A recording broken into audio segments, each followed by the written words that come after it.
Good morning, this is Kevin at Sierra Classic Sports Car, and I'm here again with the 1964 Jaguar E-Type Gene 64, which is live on Bring a Trailer and ending today.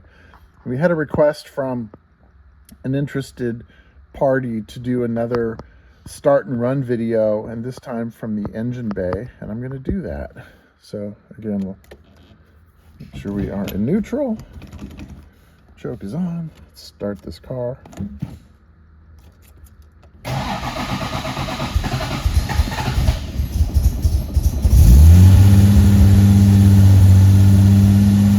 The oil pressure is rising good.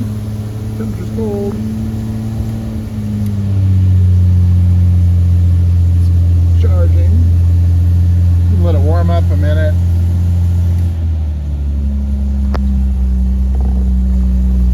And let's go.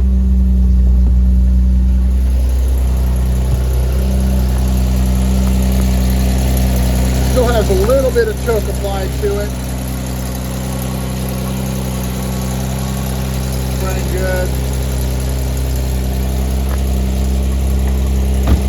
I'm gonna back the choke off.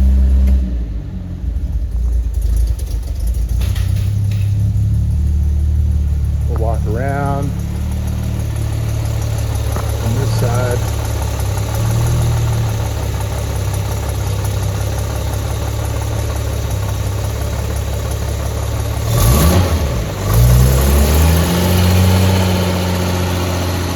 Rev it up a little bit. There we go. Still a little cool, but there we have it. Thanks for watching. Hope this helps.